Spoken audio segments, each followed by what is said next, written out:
Hello students, आज हम start करेंगे ब्रांच अकाउंट्स का 4th लेक्चर। इससे पहले के लेक्चर में हमने 9 तक इलस्ट्रेशंस कर लिए थे। 10th illustration is similar to the earlier concept. आप वो खुद करेंगे, कोई प्रॉब्लम आएगी तो वो मेरे से पूछेंगे। तो आज के नए कंसेप्ट के अंदर है हमारे पास purchase of asset. Fixed assets की परचेज आइदर बाय ब्रांच और बाय हेड ऑफिस। किस तरह से ट्रीट करेंगे अगर ब्रांच असेट खरीद रही है तो क्या करेंगे, कैश अकाउंट के अंदर इसको क्रेडिट करेंगे और ये एक क्लोजिंग असेट है तो ब्रांच अकाउंट की क्रेडिट साइड में लिखेंगे बाय बैलेंस सीडी। और अगर हेड ऑफिस असेट परचेज कर रहा है ब्रांच के लिए तो ये ब्रांच अकाउंट की डेबिट साइड में लिखा जाएगा और साथ ही साथ क्रेडिट साइड में लिखेंगे as closing stock as closing value closing asset by balance CD, लेकिन डेप्रिसिएशन घटाने के बाद में। चाहे ब्रांच खरीदेगी चाहे हेड ऑफिस लेगा, क्लोजिंग वैल्यू डेप्रिसिएशन के बाद लिखेंगे अगर हमें डेप्रिसिएशन के रेट दे रखी है तो। इलस्ट्रेशन 11 देखिए। एटलस साइकिल कंपनी की ब्रांच है रोहतक के अंदर, जिसको हेड ऑफिस गुड्स भेजता है कॉस्ट प्लस 20% के ऊपर। ब्रांच को क्या इंस्ट्रक्शंस है कि डेली का कैश डिपॉजिट करना है हेड ऑफिस के अकाउंट में। सारे एक्सपेंसेस हेड ऑफिस चेक से करता है एक्सेप्ट पैटी एक्सपेंसेस जो ब्रांच मैनेजर खुद पे करता है। हमें ये इन्फॉर्मेशन दे रखी है, इसके बेसिस पे हमें हेड ऑफिस की बुक्स के अंदर ब्रांच अकाउंट बनाना है। तो एटलस साइकिल कंपनी की बुक्स के अंदर बनेगा रोहतक ब्रांच अकाउंट। देखते हैं क्या इन्फॉर्मेशन है हमारे पास। ओपनिंग स्टॉक, क्लोजिंग स्टॉक, लेकिन ये कौन सी वैल्यू पे होगा, इनवॉइस प्राइस पे होगा। इसका लॉडिंग निकाल के हमें स्टॉक रिज़र्व लिखना होगा। ओपनिंग डेटर्स हैं, क्लोजिंग डेटर्स हैं, ठीक है, ये भी हमारा ब्रांच अकाउंट में लिखा जाएगा। Cash sale for the year, credit sale for the year, credit sale हम ब्रांच अकाउंट के अंदर नहीं लिखते हैं। Cash remitted to head office. अब जिन क्वेश्चंस में आगे हम पढ़ते जा रहे हैं, कैश अकाउंट बना रहे हैं, ब्रांच अपने लेवल पे भी कुछ कैश एक्सपेंसेस कर रही है, तो हम ब्रांच अकाउंट में क्रेडिट साइड में कैश सेल की वैल्यू ना लिख के क्या कर रहे हैं, एक कैश अकाउंट बना रहे हैं और उसमें देख रहे हैं कि कौन सी वैल्यूज़ की कितना टोटल कैश रेमिट किया होगा ब्रांच ने कंपनी को, और वो कैश वैल्यू जाएगी ब्रांच अकाउंट के अंदर। मशीनरी परचेज बाय ब्रांच, तो ब्रांच ने खुद खरीदी है तो पहले एक तो जाएगा कैश अकाउंट के अंदर और क्लोजिंग वैल्यू जाएगी बाय बैलेंस सीडी में। Goods invoiced from head office, मतलब to goods sent to branch, ये कौन सी वैल्यू पे होंगी, इनवॉइस प्राइस पे 25% जुड़ा हुआ है जिसके अंदर, तो इसकी लोडिंग निकाल के क्रेडिट साइड में भी लिखनी पड़ेगी। Expenses paid by branch cash account में जाएंगे। Expenses paid by head office सीधा ब्रांच अकाउंट के अंदर to bank. Head office sent cash to purchase safe for the branch. क्या करेंगे, एक तो कैश अकाउंट के अंदर डेबिट करेंगे कि हेड ऑफिस ने पैसा भेजा है, और दूसरा सेफ खरीदा तो कैश अकाउंट के अंदर क्रेडिट हो जाएगा कि by safe, purchase the safe, और ब्रांच अकाउंट के क्लोजिंग असेट के अंदर आएगा बाय बैलेंस सीडी सेफ 2600। देखिए कैसे कैसे करना है। हमारे पास में डेटर्स का ओपनिंग वैल्यू है, क्लोजिंग वैल्यू है, क्रेडिट सेल है, लेकिन कैश रिसीव फ्रॉम डेटर्स नहीं है, उसको निकालने के लिए बनाएंगे डेटर्स अकाउंट। ये बना के यहाँ से हमें बैलेंसिंग फिगर मिल गया बाय कैश रिसीव। डिटेल्स में नहीं जा रही हूँ, आपको आता है बनाना।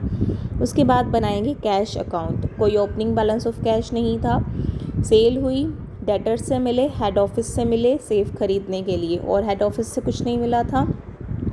सेफ खरीदी, हेड ऑफिस को भेजे, मशीनरी खरीदी, पैटी एक्सपेंसेस की पेमेंट करी, जो बच गया that is balancing figure branch account की क्रेडिट साइड में लिखेंगे। अब देखिए ब्रांच अकाउंट, अब हमारे पास सारी वैल्यूज़ अवेलेबल हैं। इन सब वैल्यूज़ को कंपाइल करके हम ब्रांच अकाउंट बना देंगे। ओपनिंग बैलेंसेस, ओपनिंग स्टॉक का stock reserve, good sent to branch उसका स्टॉक रिज़र्व, हेड ऑफिस के एक्सपेंसेस। अब देखो हेड ऑफिस ने पैसा दिया था सेफ के लिए, तो यहाँ पर टू बैंक, क्योंकि पैसा दिया हेड ऑफिस ने, और साथ ही साथ बाय बैलेंस सीडी के अंदर भी safe as an asset. Cash remit हुआ था 30,000। ये हैं क्लोजिंग वैल्यूज़ जो हमें दे रखी थी। ये क्लोजिंग स्टॉक का stock reserve, this is all. इसके बेसिस पे आराम से आप बना सकते हो branch account. Machinery purchased by branch and पेटी expenses paid by branch will not be shown on the debit side of branch account because cash is reduced from these amounts। जो ब्रांच ने खुद से मशीनरी ख़रीदी थी वो, और जो ब्रांच ने खुद से एक्सपेंसेस किए हैं वो हम कैश अकाउंट के अंदर दिखा चुके हैं, इसलिए हम यहाँ पर नहीं दिखाएंगे ब्रांच अकाउंट के अंदर।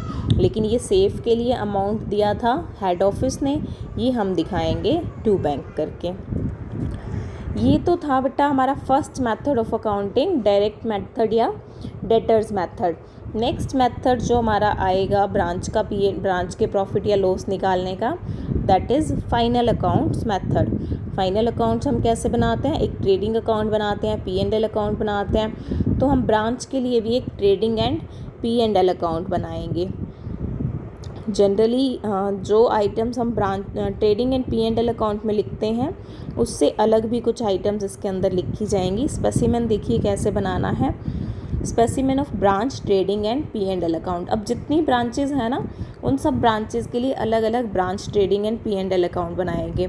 Rohtak branch trading and P&L account, Bahadurgarh branch trading and P&L account, Hisar branch trading and P&L account. इस तरह से कैसे बनाना है?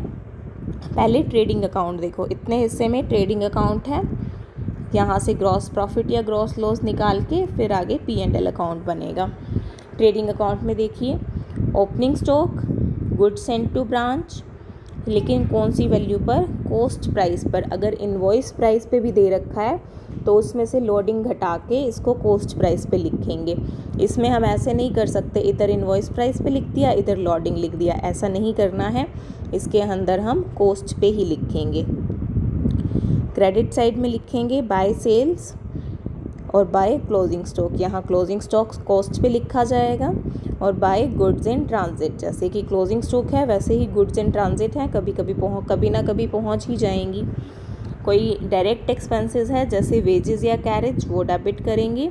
क्रेडिट साइड का टोटल करेंगे, डेबिट साइड का टोटल करेंगे। फिर देखेंगे कि ग्रॉस प्रॉफिट आता है या ग्रॉस लॉस। उस ग्रॉस प्रॉफिट या ग्रॉस लॉस के फिगर से हम शुरू करेंगे आगे P&L अकाउंट। और यहाँ पर क्या क्या एक्सपेंसेस आएंगे? Expenses paid by head office, expenses paid by branch, bad debts, discount, allowance, depreciation, सब तरह के एक्सपेंसेस। अब चाहे वो ब्रांच ने किए हैं चाहे वो हेड ऑफिस ने किए हैं, वो सब एक्सपेंसेस यहाँ लिखे जाएंगे और बैलेंस P&L में चला जाएगा। अब देखो यहाँ पर अगर कोई असेट खरीद रहे हैं, ब्रांच खरीद रही है, चाहे हेड ऑफिस खरीद रहा है, चाहे कोई भी पेमेंट कर रहा है। अब asset purchased is doesn't count into nominal account, ठीक है। वो आपका कैपिटल एक्सपेंडिचर है, वो रेवेन्यू एक्सपेंडिचर नहीं है, तो उसको P&L अकाउंट के अंदर नहीं लिखते हैं। लेकिन अगर एसेट का डेप्रिसिएशन दे रखा है तो उसको हम P&L में डेबिट करेंगे। Balancing figure of net profit transfer to general P&L account, loss होता तो by net loss transfer to general P&L account. बस ये ध्यान रखना है कि यहाँ पर सारी values cost, goods sent to branch, closing stock cost value पे दिखानी है, इनवॉइस प्राइस पर नहीं दिखानी है।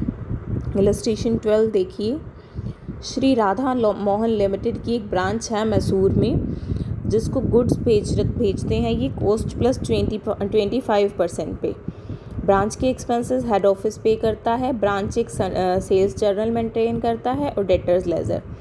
कुछ एक इन्फॉर्मेशन दे रखी है, उसके बेसिस पे हमें ब्रांच का ट्रेडिंग एंड P&L अकाउंट बनाना है and also show the account of branch as it would appear, दोनों बनाने हैं। ब्रांच अकाउंट भी बनाना है और branch trading and P&L account भी बनाना है। इन्फॉर्मेशन देखिए, opening stock at cost price, ठीक है, हम ट्रेडिंग अकाउंट में सीधा लिख देंगे to opening stock. Closing stock at invoice price, इसकी वैल्यू घटानी पड़ेगी। कितना जुड़ा हुआ है? कॉस्ट प्लस 25%, तो लोडिंग निकालने के लिए क्या करेंगे? इंटू 25 अपॉन 125, ठीक है। कितना था क्लोजिंग स्टॉक? 25,000, उसका 25/125 किया, 5,000 आया, वो लेस करके क्लोजिंग स्टॉक दिखाया 20,000। कैश सेल क्रेडिट सेल दोनों दिखाएंगे हम ट्रेडिंग अकाउंट की क्रेडिट साइड में, बाय सेल्स दोनों को टोटल करके अमाउंट कॉलम के अंदर। रिसीव्ड फ्रॉम डेटर्स यहाँ नहीं आएगा क्योंकि ट्रेडिंग एंड P&L के स्पेसिमन में हमने कहीं नहीं देखा रिसीव्ड फ्रॉम डेटर्स लिखना हो तो। सन्ड्री डेटर्स क्लोजिंग डेटर्स है, नहीं आएगा यहाँ। Goods received from head office, मतलब गुड्स भेजी हैं हेड ऑफिस ने to goods send to branch account. और नेक्स्ट देखो गुड्स इन ट्रांजिट, सारी गुड्स पहुंची नहीं है, रिसीव हुई है 60,000 की, 8,000 की रास्ते में है तो ऐड कर देंगे, बन गया 68,000 का। ये कौन सी वैल्यू पे भेजते हैं, इनवॉइस वैल्यू पे। इसमें से लॉडिंग लेस करेंगे 25/125, वैल्यू आई 54,400, तो गुड्स सेंड टू ब्रांच हो गया 54,400। यही वैल्यूज़ आ सकती थी हमारी ट्रेडिंग अकाउंट के अंदर। बैलेंस किया, ग्रॉस प्रॉफिट आया तो लिखा to gross profit CD। P&L शुरू करते हुए, P&L अकाउंट शुरू करते हुए by gross profit BD। Expenses दे रखे थे हमारे पास में, expenses paid by head office for branch, इन्हें P&L अकाउंट में लिखेंगे। टू एक्सपेंसेस बैलेंस करेंगे, नेट प्रॉफिट आया तो क्या लिखेंगे, to net profit transfer to general P&L account. तो इस ब्रांच ने कितना प्रॉफिट दिया है इस ईयर के लिए, 14,160। अब एक ब्रांच अकाउंट बना करके देखते हैं, जो वैल्यूज़ दे रखी थी उन्हीं के बेसिस पे। ओपनिंग स्टॉक लिखते हैं, कॉस्ट पे दे रखा था लेकिन ब्रांच अकाउंट के अंदर हम इनवॉइस प्राइस पे लिखते हैं तो 25% ऑफ कॉस्ट जोड़ेंगे, 16,000 का 25% आएगा, 4,000 जोड़ के हो गया 20,000। Opening debtors 10,800। Good send to branch at invoice price 60 + 8। इन सब की लोडिंग इधर लिखेंगे, by balance BD stock reserve, by good send to branch, और हेड ऑफिस ने एक्सपेंसेस पे किए तो to bank, by bank cash से ले हुई थी, डेटर्स से मिले। ये डेटर्स से मिले की वैल्यू हमें दे नहीं रखी थी, हमें क्या दे रखा था, ओपनिंग डेटर्स, क्लोजिंग डेटर्स और कैश क्रेडिट सेल्स। तो एक मेमोरेंडम ब्रांच डेटर्स अकाउंट बना के हमने देख लिया कि कैश रिसीव्ड फ्रॉम डेटर्स कितना है, वो हमने यहाँ लिख दिया बाय बैंक अकाउंट के अंदर। क्लोजिंग फिगर्स के लिए लिखे हैं हमने बाय बैलेंस CD, और क्लोजिंग स्टॉक जो था और क्लोजिंग गुड्स इन ट्रांजिट था, इसकी स्टॉक रिज़र्व, इसकी लोडिंग की एडजस्टमेंट हम करेंगे to balance CD stock reserve और adjustment for goods in transit. Balance करेंगे तो हम देखेंगे कि प्रॉफिट यहाँ भी उतना ही आएगा जितना कि हमारा branch trading and P&L account बना करके आया है। एक सेकेंड, एक गलती हुई है मुझसे, हमें कैश रिसीव फ्रॉम डेटर्स दे रखा था, ओपनिंग बैलेंस ऑफ डेटर्स नहीं दे रखा था। ये हमें चाहिए होता है डेटर ब्रांच अकाउंट बनाते हुए, तो यहाँ पर ये बैलेंसिंग फिगर है, कैश रिसीव फ्रॉम डेटर्स हमें दे रखा होगा। P&L अकाउंट बनाते हुए हमने ध्यान रखना है कि एक्सपेंसेस चाहे हेड ऑफिस ने पे किए हैं चाहे ब्रांच ने पे किए हैं, उसे हम P&L अकाउंट या ट्रेडिंग अकाउंट की डेबिट साइड के अंदर लिखेंगे।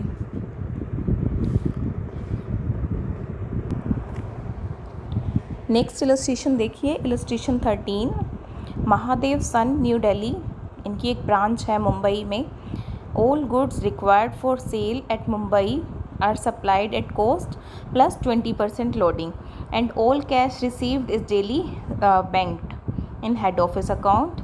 From the following particulars give branch account, branch debtors account, branch trading and P&L account। मतलब हमने दोनों मेथड से ब्रांच का प्रॉफिट या लॉस निकालना है, स्टॉक एंड डायरेक्ट मेथड से भी और फाइनल अकाउंट्स मेथड से भी। इन्फॉर्मेशन देखिए क्या क्या दे रखी है।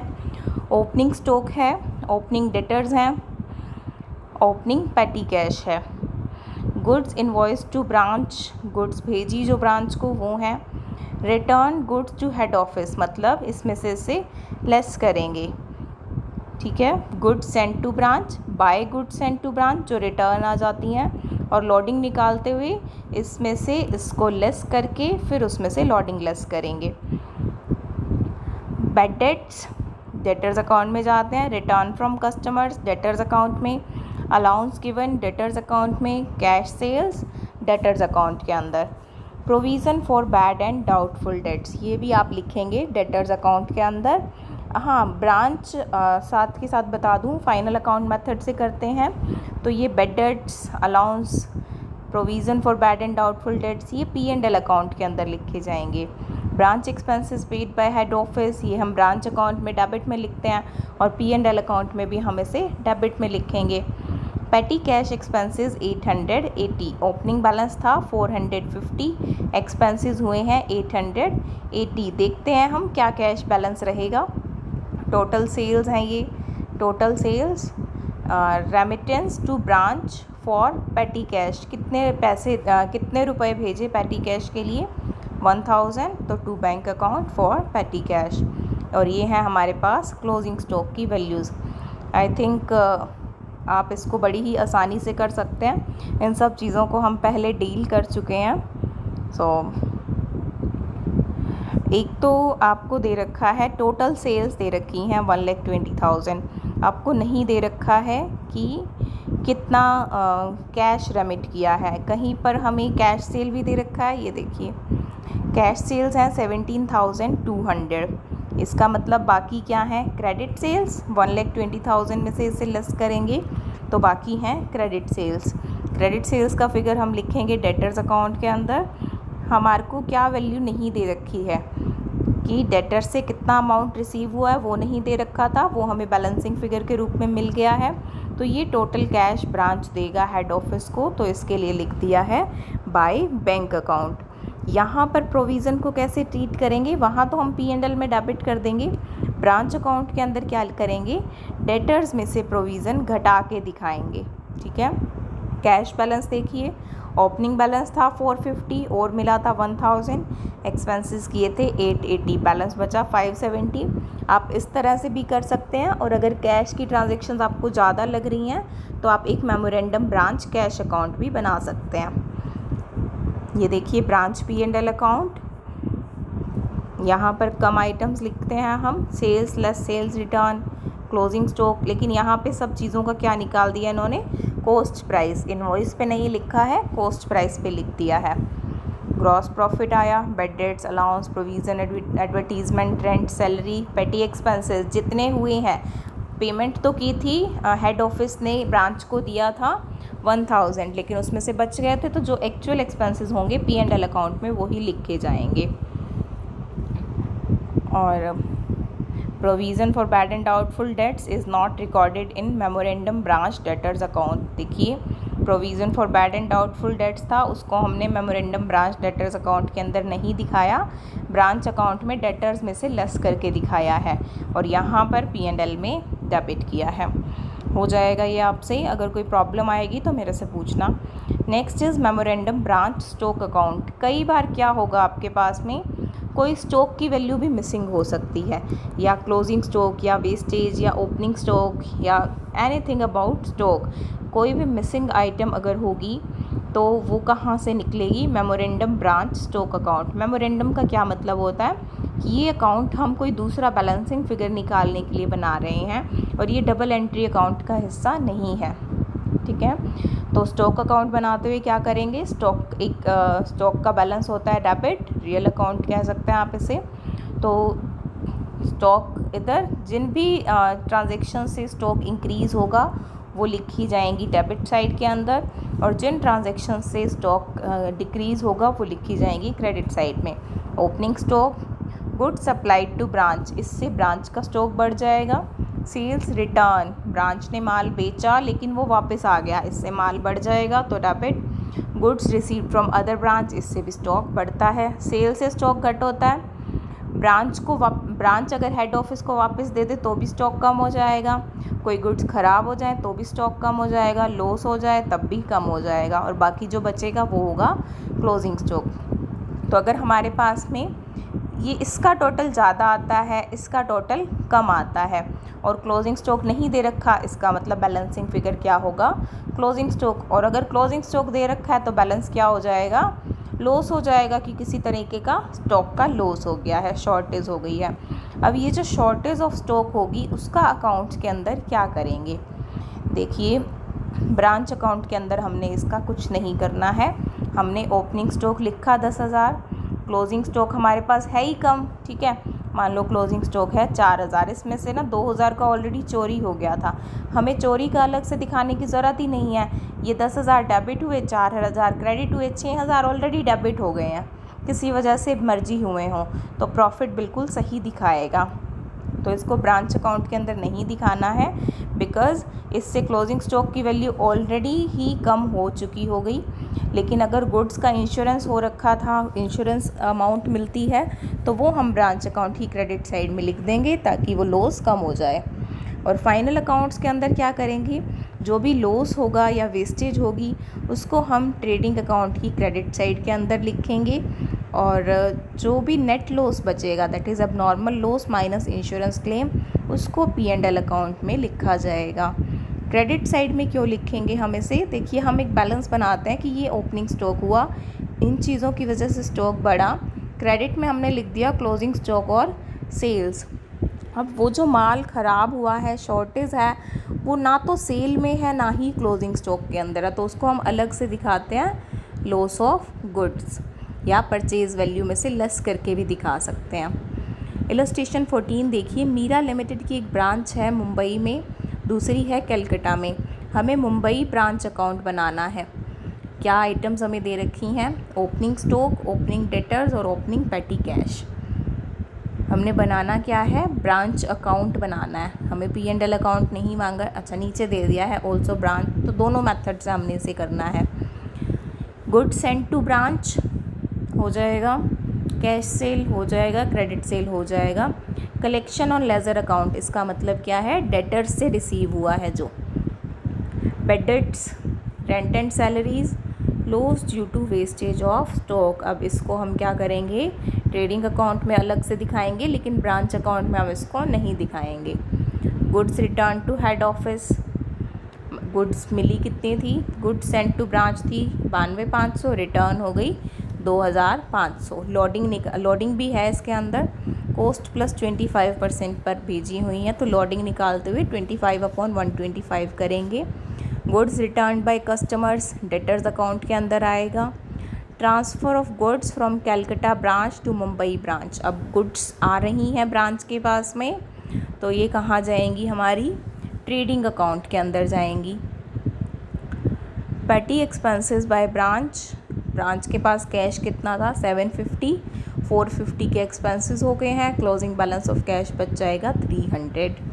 Invoice value of goods pilferage, कोई गुड्स आपकी ख़राब हो गई हैं, चोरी हो गई हैं, उनकी इनवॉइस वैल्यू है 4000, और रिसीव्ड फ्रॉम इंश्योरेंस कंपनी है 1800। ये वेस्टेज हुई आपकी गुड्स की 4000, इंश्योरेंस कंपनी से मिला है 1800, तो P&L में क्या जाएगा, नेट लॉस। नेट लॉस मतलब 4000 minus 1800, that is 2200। Branch account में क्या करेंगे आप, आपके पास में क्लोजिंग स्टॉक की वैल्यू नहीं है, आप क्लोजिंग स्टॉक तो लिखोगे ब्रांच अकाउंट की क्रेडिट साइड के अंदर, स्टॉक अकाउंट बना के निकालेंगे, और ये लॉस फिर हमें दिखाने की ज़रूरत नहीं होगी, ये लॉस क्लोजिंग स्टॉक अकाउंट के अंदर आ जाएगा। इंश्योरेंस कंपनी जो देगी वो ब्रांच अकाउंट की क्रेडिट साइड के अंदर लिखा जाएगा। देख लेते हैं एक बार, देखिए मेमोरेंडम ब्रांच डेटर्स अकाउंट, हमें डेटर्स का ओपनिंग बैलेंस दे रखा था पर क्लोजिंग बैलेंस नहीं दे रखा था, कुछ एक और फिगर्स दिए हुए थे जिसके बेसिस पे हमने क्लोजिंग वैल्यू ऑफ डेटर्स निकाल लिया है।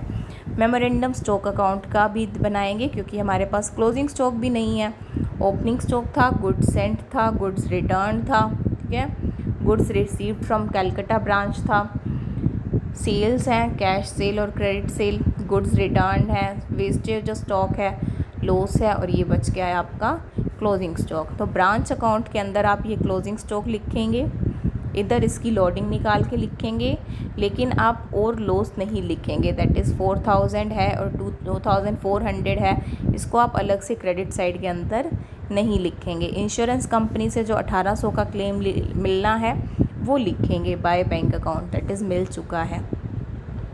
तो और गुड सेंड टू ब्रांच लिखेंगे जब हम, तो good send to branch head office से जो आई और जो कलकत्ता ब्रांच से आई हैं वो दोनों लिखेंगे, ठीक है, और दोनों ही इनवॉइस प्राइस पे होंगी। तो लॉडिंग निकालते हुए हम जो टोटल आ गई हैं गुड्स माइनस जो रिटर्न करी हैं उनमें से लॉडिंग निकाल के लिखेंगे। देखिए ब्रांच P&L अकाउंट में क्या डिफरेंस है।